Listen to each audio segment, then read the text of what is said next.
Hey, it's Mark. Got a video for you on my thoughts on the market and certain sectors like financials.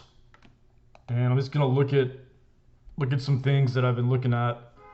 And I think, we're in a pretty we're still in a pretty serious leg up on the market. So like I've been saying for a week or two, there's gonna be a pullback and this still may not be like a real pullback, like a lot of these pullbacks just get erased. But I was looking at the VIX, looks like a lot of people noticed the VIX spike today, so that was actually kind of a tell for me that it might be time to short it again. Once the move is done, because what it does is it starts going up and then it if you look at just like the technicals on it, the the pullbacks are really good shorts. If you can get those. Like I would just get them with the ETF puts, so not really the futures, but just the with the puts. And there may be some decay that you can capture too, because the ETFs decay. So so it's not the worst way to trade them to short the VIX, but like obviously the futures are the best. But nobody does that except a few like quants, in retail. But yeah, I'm watching the VIX, so if it keeps going, there should be a good short opportunity on it. Because a lot of people they think this is like the top of the market, but it's gonna be a lot more to come. And like I was saying, like in another video, this measured move. I was watching this measured move and semis, like because the semis are a pretty good barometer for the overall market and for the Nasdaq. Because obviously the tech stocks are what's leading the market higher. So if you look at the sort of the blood of the market here is the semiconductors, figuratively and almost literally, the blood of the AGI, the Chat GPT 5, these uh, these measured moves in semis were pretty obvious. You look at these measured moves in here where it does measured moves and then it corrects. Like that was kind of a blow off there, but that move there, I was looking at the most recent ones, like this move here. I don't know if you can see it right there, that up move where it trades in a trend up, and then this one here, and we had another one just here. So I don't think it was a coincidence that it coincided perfectly with the CPI day, because the CPI day, it's in 2022, especially 2022, it was the CPI day was could be huge pivot days, and a lot of the sort of short-term tops and bottoms that would last for like quarters would be at the CPI days, especially if there was any surprise or anything. But the market used to really just pretty much trade off the CPI day, so I'm not surprised that's where they picked to pull it back here. It's just a sell the news event, like the old saying, you buy the hype, sell the news. So if there's risk in holding, they like to sell. But so it's not a coincidence to me,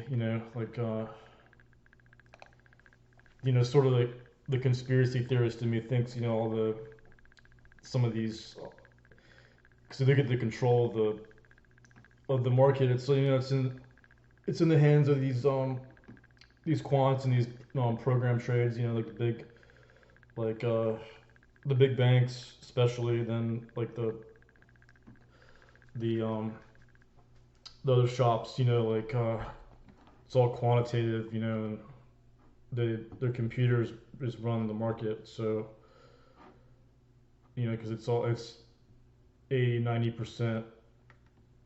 Last time I checked, 80-90% of the volume is computers, algorithmic trading, and or program trades. But so sometimes this actually makes it kind of obvious though. But these semis could pull back here, or like I was saying, we could just, because the trend recently has been just like a really quick pullback and then it's blast off again. So, but looking at this one, it looks a little bit like the sell-off back in late December or early January right here. So we'll see just how much comes off. But the other thing I was watching was these regional banks, because you had just like a week or two ago, it was the NYCB was down, like 20% or something in a day, or was it 30%? Yeah, it was like down huge. And that's a pretty good bank. I don't have time to look at all the banks reports and stuff, and it's like kind of not easy to understand a lot of banks, well, I guess the big ones, but these are probably a lot easier to understand than the big banks, like the Fed banks. There's a lot of shadow banking and off balance sheet stuff that you really can't quantify. But the NYCB, I guess um, I'm sure some people have forgotten about this, but I haven't, and you know it's it's down below the panic levels, quote unquote panic levels of the that regional bank panic we had, that mini panic, where um, like Silicon Valley and all those, got went blow up and stuff. But it looks like could be a bear flag there. Man, it's a pennant, it's still a pennant. And you look at, you just look at I was looking at some other regional banks today, like they're all even they're all pretty weak, Western Alliance, but they're still up from a lot of these are still up from the lows. But as you may or may not know, most of the commercial property, commercial real estate is on the books of these smaller banks. It's not Bank of America and Citigroup. It's the regional banks have a lot of the commercial real estate, and the commercial real estate is still at risk in the next couple of years, because a lot of those are coming up for renewal, and it's still uncertain what's going to happen, I think, with a lot of those, especially if there is a recession, but there's not now. But you don't know what it's going to be like in a year or two, when all these commercial real estate leases come up for renewal and stuff. Like at the worst case, these small banks will just get bought up. So it's not a big deal in the large scope of things. Like obviously the the Federal Reserve, the government's not gonna let it become systemic or anything. They're gonna step in as soon as it happens. Like they did recently. But let's just look at KRE, because all these banks are pretty much trading the same in these regionals. So yeah, we're still above these sort of panic levels. But I got my lines drawn out here. So this blue line here is a really big one right here, and looks like we're gonna come up on that. Like it looks like we're gonna come on that next level there. So for a while it seemed like commercial real estate was gonna totally recover. I mean, these regional banks and commercial real estate was gonna totally recover here, with that breakout. But it's just right now it's a failed signal, because it failed to break out and hold, and it looks like a double top there.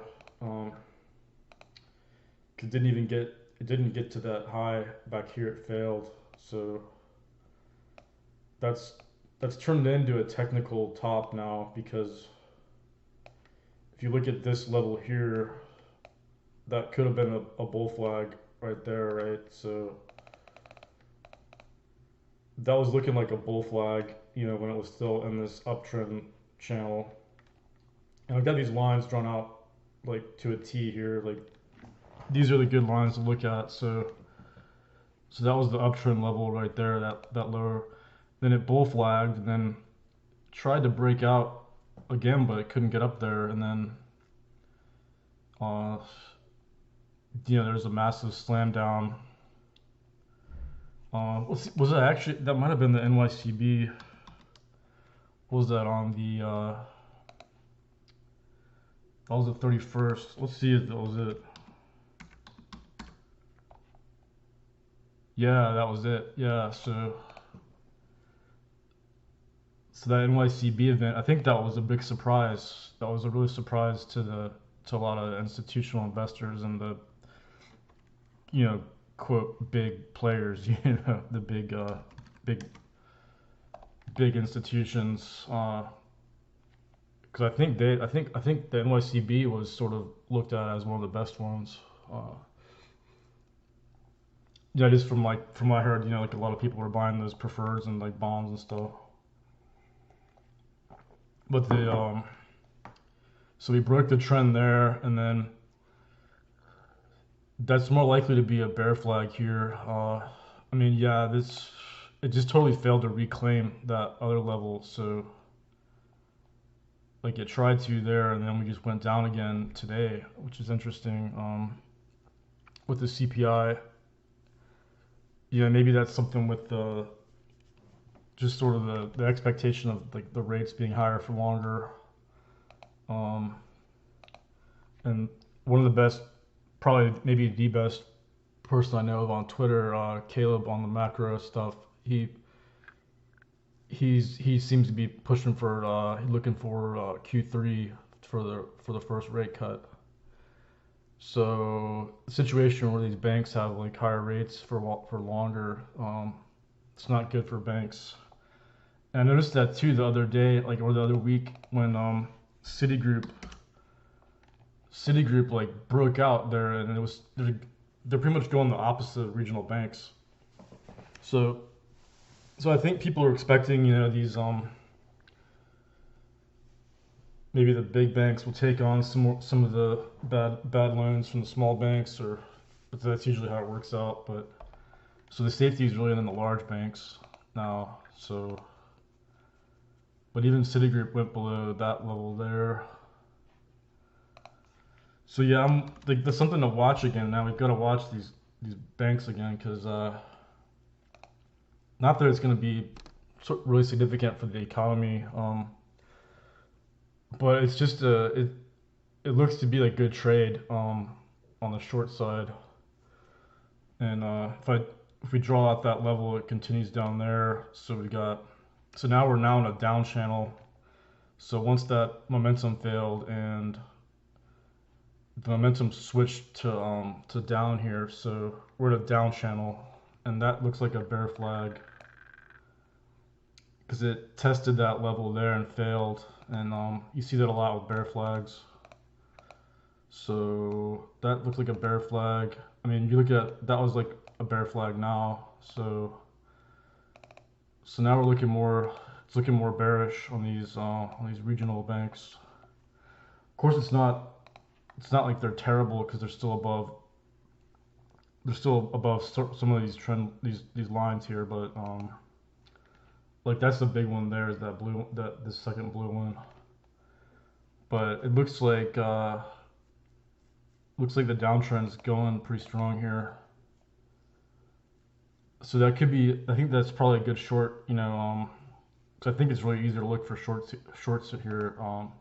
Even if the market goes up, there's some things that just continue to be weak, like these regional banks and specific stocks, and like my hunch is the EV stocks and EV chargers continue to be weak too. So like Rivian looked like it was gonna hold that level, but I think it very well may not break down, but we'll see. Like I gotta watch that. But all of these EV stocks are still trending down. Like Neo, that looks like a bear flag broke right there. And on the other stocks like Peloton, like that one, like I was saying, that one looks like a good short, and looks like it's gonna break early. Like I thought it was gonna go back up and maybe come up to that trend resistance there, like 540 or something, but it looks like the bear flag's already going there. So I'm sure buy some Peloton. I still got puts. Like I bought $3 strike puts a long time ago. That probably won't work out, but still I'm looking for more of these. And the rig, the rig's been a really weak one too. So this could be another. Looks like another bear flag starting there, or possibly even breaking. Like that's the upper bound there on that down channel. It may get there, it may not. Like I think this might be the bear flag already. I mean breaking. But the XLE is still pretty weak too.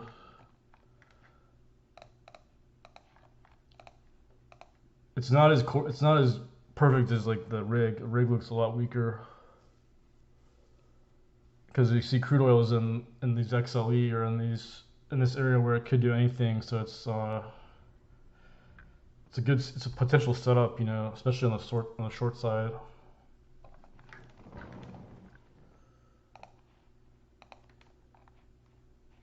Because you've got, you know, there's like a lot of like the disinflation's the trend now. So yeah, that's what I was looking at today. Like just kind of the old shorts that used to always work. Like and looks like Hood had a good quarter.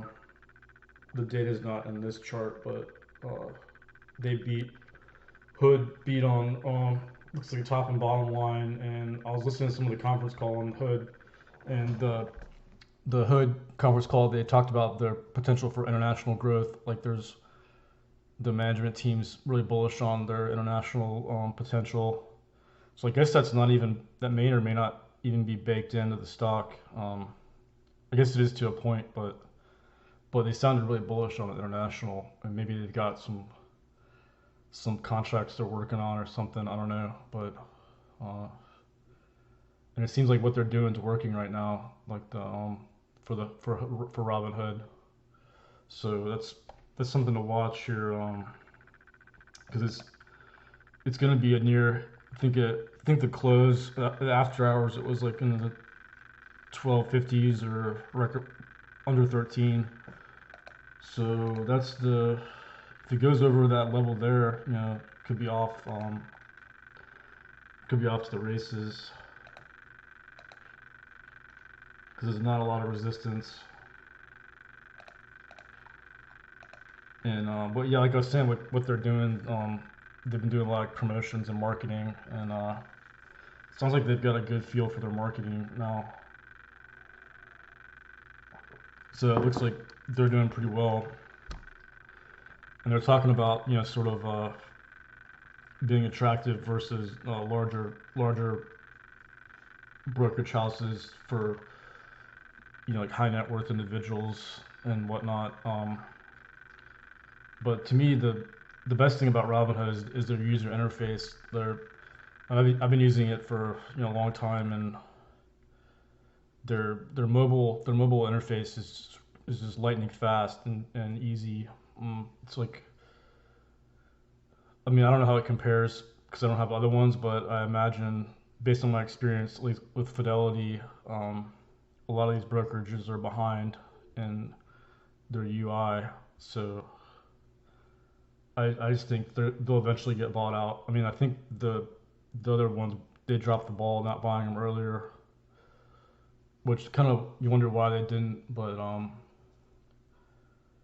like I don't see why they wouldn't get bought out for just for their mobile UI and their because their customers are younger. You know, it's like the millennials, so and Gen Z, so maybe more millennial, but that's just a good.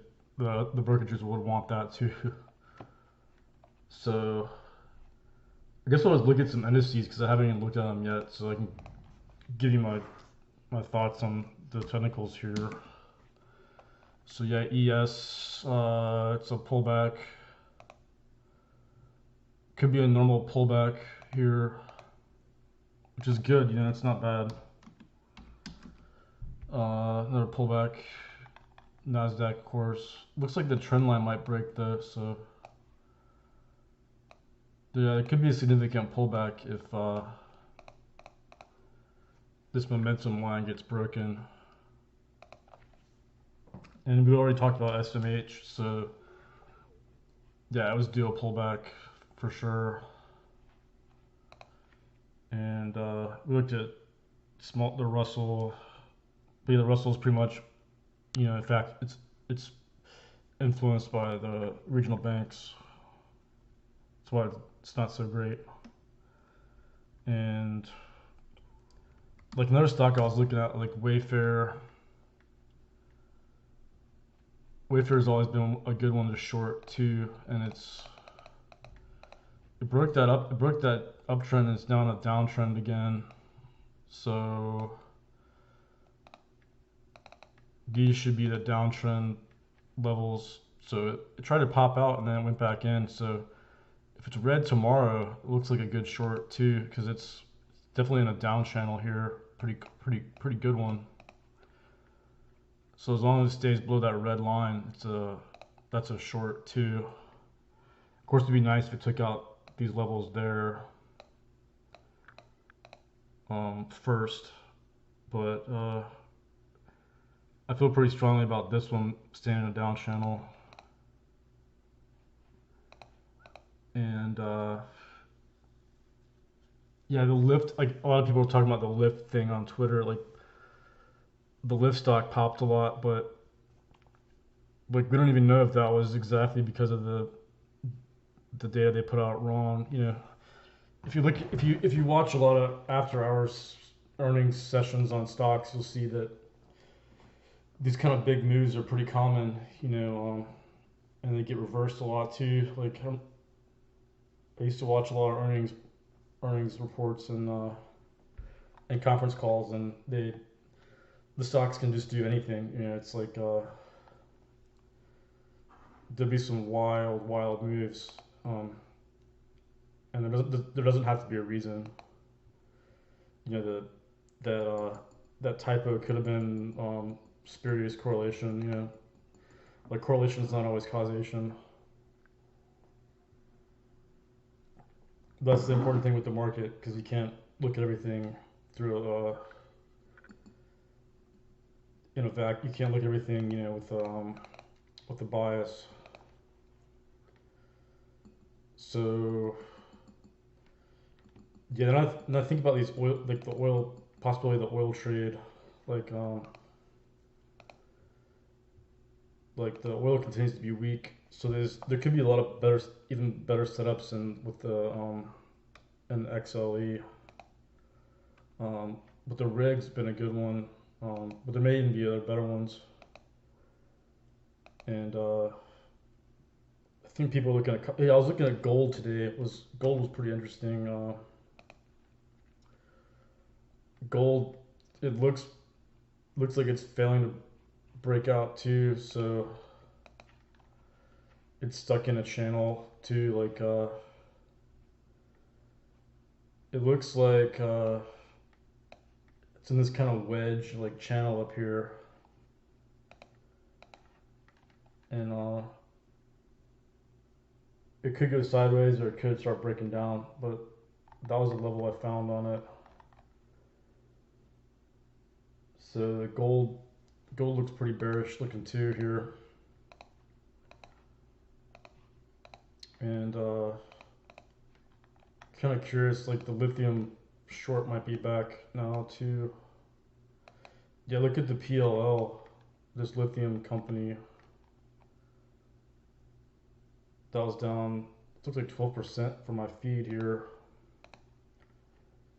Yeah, I think this watch list here is going to continue to have some good short setups. These EV and lithium plays. Because I went and I found some more lithium ones like the LAC and the PLL. I mean, look at that one. That looks like another bear flag right there. So that looks like a good short. And yeah, LAC, it could be good too. It may not be breaking the flag yet because you gotta wait for it to break, but it's getting close. It could break. That's the level there. So if it goes under $4, it looks like a short. And yeah, these were really red today too. EVgo and yeah, the EV cars were down huge too. Yeah, Neo's another bear flag. Looks like a bear flag. So that's a good short. I think I still have puts on that one. And looks like the VFS, the VinFast is a good short too because it's even weaker. Like the flags are barely even bear flags. It's just straight down. Like everybody's loving to short this one. So that one looks good too on the short side. But yeah, you can see these are all red today too. And Tesla's traded pretty well off technicals. It looks like that uptrend broke, so it's really could do anything here. It's not really it's tough to trade here because if it holds these lows, it still can go sideways or up. So it's it's not tradable for me here. I know a lot of people like to trade. A lot of people used to trade it on the intraday, like during the day, and I can never do that really well. Like there's just a bunch of algos on it all day, and yeah, what was the MJ is down as I was expecting. It looks pretty. Yeah, it looks like this uptrend might break here. I mean, look at the volume, um, and the gap down.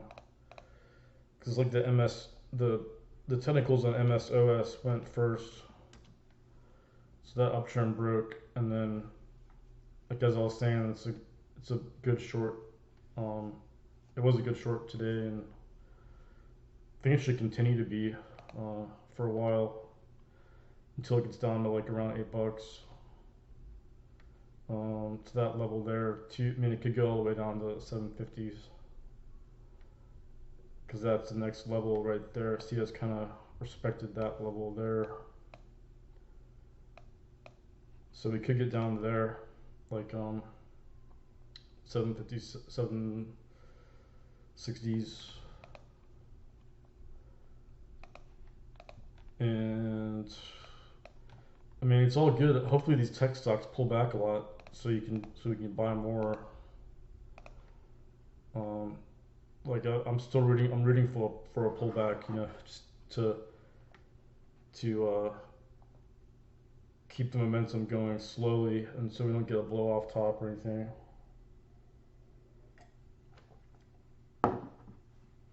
And I think that's about it. Like, yeah, I've I've been adding some more to this housing related stocks. I just call them housing related because they're related, like Wayfair. Uh, yeah, these are all in some obvious downtrends. The Redfin just broke through that last level. Pretty significant momentum downtrend here. because it broke the uptrend. So it's hard to even get a level on it because it's looks like it's right there probably. The levels usually go parallel to each other, so a lot of times you'll see people draw these crazy levels, like what they think it should be, but what I found is they're usually parallel to each other, like right across from each other in a parallel, run parallel. So yeah, this one could go all the way down to like fives. And Remax, looks like Remax I had an alert on that one. Yeah. Yeah, I was looking for a break of that level, I think, 980. Yeah, this one's downtrending too. Yeah, see it pop below that level too. So we got downtrend on this one too. So there it is, pretty roughly. So if it keeps breaking down, it could hit, 8, 7. Rocket down. Yeah, and these all were popping, like they were just gonna keep going, like that's when I put on some open puts like a long time ago back. I guess it was here maybe, and like they decayed out, but this one actually looks more bullish than the other ones because it's actually going sideways here. It's not in a down channel, and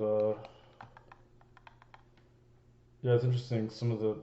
All these are pretty um, the rates might affect those more.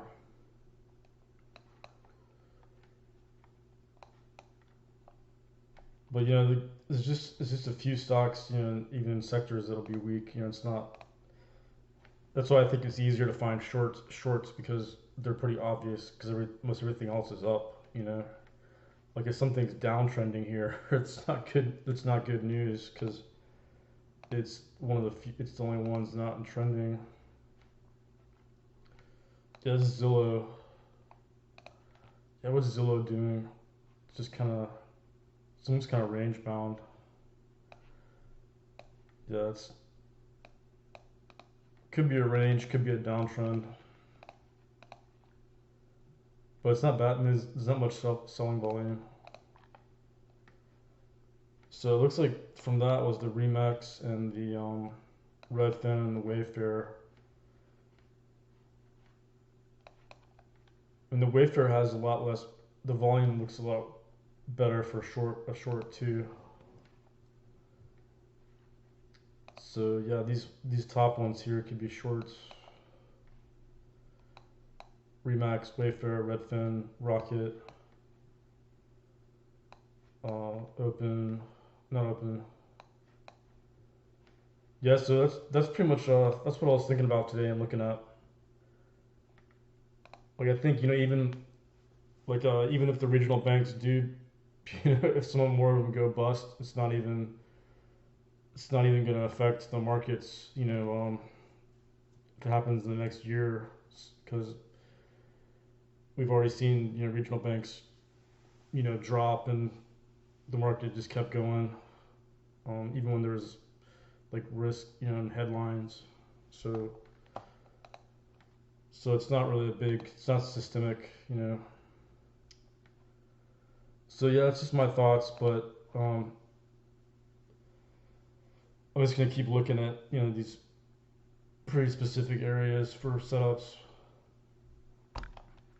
So thanks for watching, and I'll catch you in the next one.